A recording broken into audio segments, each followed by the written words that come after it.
Wheelchair Jimmy and I'm rolling through Ushuaia, Argentina today, what's known as the end of the world. Ushuaia is located in the Beagle Channel, bounded on the north by the Marshall Mountain Range, and is considered the southernmost city in the world. You know, the Beagle Channel was named after the ship HMS Beagle that carried English naturalist Charles Darwin. You know, the dock is located directly in the heart of this small port town, so no tender craft are required, and no shuttle or long walk is required to get into town. It was an easy, generally level walk roll along the dock and throughout town.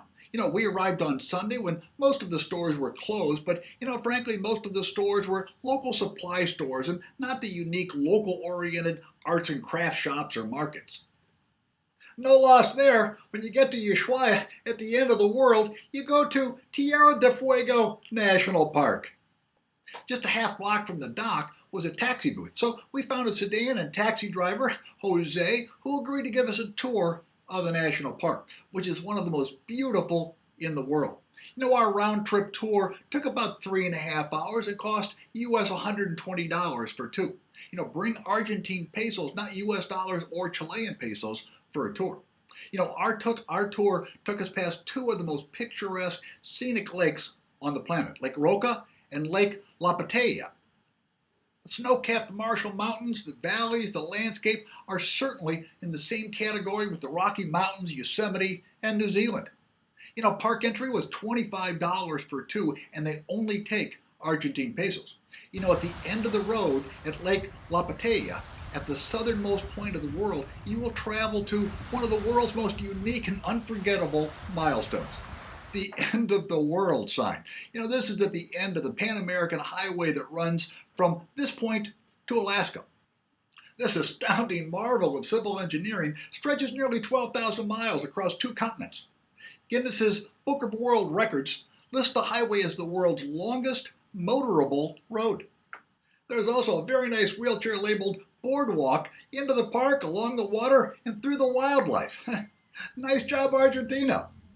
The end of the world train station is located just before you get to the park entrance. It's about 20 minutes outside of town and the docks. I had wanted to take the train tour, but Princess stated it was not wheelchair accessible, and the train's website stated the train entry door was extremely narrow. Yeah, I took this as a discouraging sign, so I didn't book this excursion. However, upon arrival, we stopped to check things out. You know, my wife went in and discovered there was, quote, a wheelchair compartment on the train that was apparently accessible. There was also a wheelchair accessible restroom at the train station, at least marked as wheelchair accessible, and an easy ramp from the parking lot to the train station platform. You know, the train ride itself, about an hour and 45 minutes. Had I known it was accessible, I certainly would have done this. Boy, the scenery is spectacular. So I hope someone will try this. Give it a shot, drop me a note, and I'll post it online to confirm. Backing up a bit, there were multiple modern tour buses departing dockside. However, none were wheelchair accessible. And although there was a wheelchair accessible parking space at the taxi stand, there were no wheelchair accessible taxis. You know, that said, there were several sedans, and at least our driver, Jose, was happy to fold up the wheelchair and throw it in the back at each stop. I didn't need a restroom along the 3.5-hour tour, but a couple spots looked encouraging. First, the Akalish Center was a relatively modern building and a tour bus stop within Tierra del Fuego National Park. You know, from the parking lot, there was a long ramp into the center, and there was a wheelchair accessibility logo. You know, my wife states that the general restrooms were up a flight of stairs. However, I would think the Akalish Center would provide a specially designed restroom for the disabled. Second, as I mentioned, there was a wheelchair accessible restroom logo at the end of the world train station. And third, a few blocks from the cruise dock was a relatively modern casino, which I also suspect would have an accessible restaurant.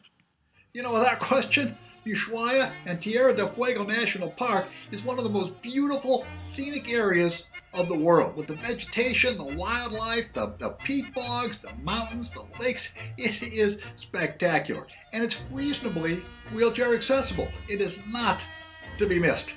Roll on, travelers!